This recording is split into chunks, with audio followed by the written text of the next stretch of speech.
Before we learn about tools to manage stress better, first we need to understand stress itself. What we call stress, how we can recognize it, what causes it, and what are the consequences of it. What is stress? We all know what it's like to feel stressed, but it's not easy to pin down exactly what stress means.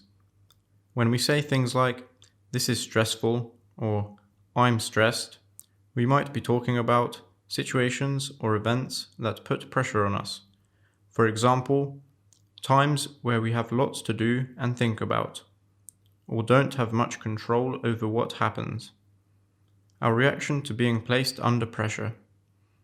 The feelings we get when we have demands placed on us that we find difficult to cope with. There's no medical definition of stress. The healthcare professionals often disagree over whether stress is the cause of problems or the result of them. This can make it difficult for you to work out what causes your feelings of stress, or how to deal with them. But whatever your personal definition of stress is, it's likely that you can learn to manage your stress better by managing external pressures, so stressful situations don't seem to happen to you quite so often, or by developing your emotional resilience, so you're better at coping with tough situations when they do happen and don't feel quite so stressed. Feelings of stress are normally triggered by things happening in your life which involve being under lots of pressure, facing big changes, worrying about something, not having much or any control over the outcome of a situation, having responsibilities that you find overwhelming, not having enough work, activities, or change in your life, or times of uncertainty. There might be one big thing causing you stress, but stress can also be caused by a build-up of small pressures. This might make it harder for you to identify what's making you feel stressed, or to explain it to other people.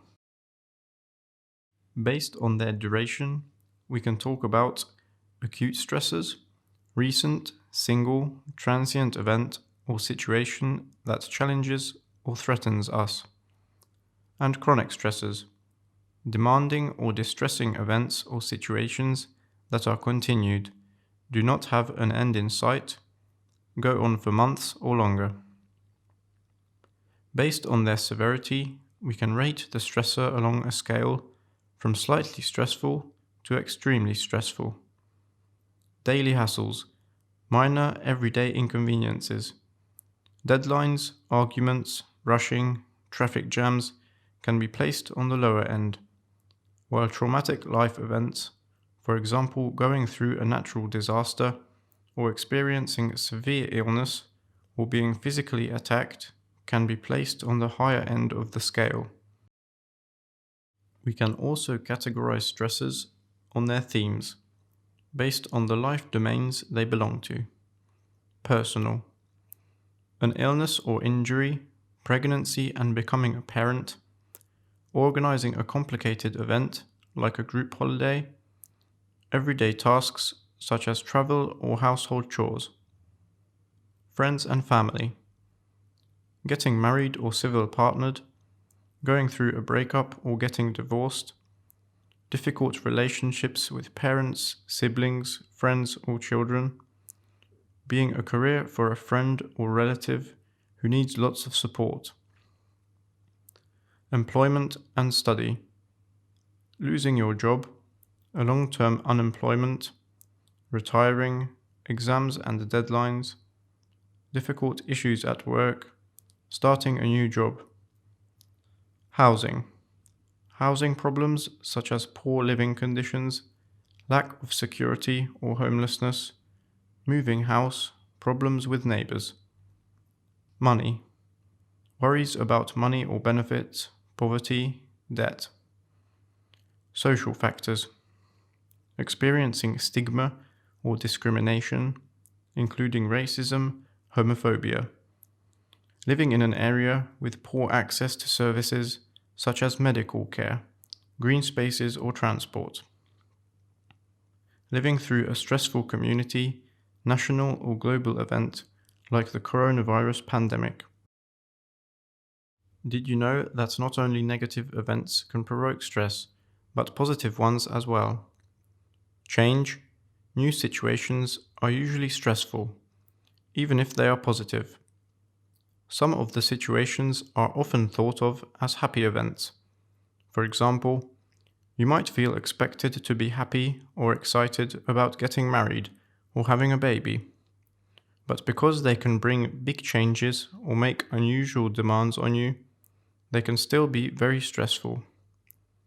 This can be particularly difficult to deal with, because you might feel there's additional pressure on you to be positive.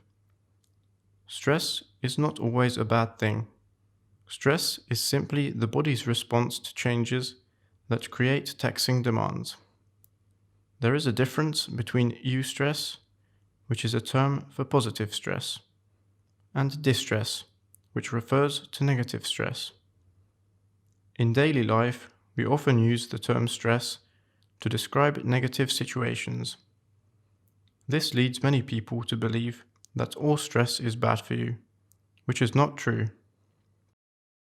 Finally, we have now completed the review of the Stress Management Session 1 curriculum. Thank you very much for your kind attention.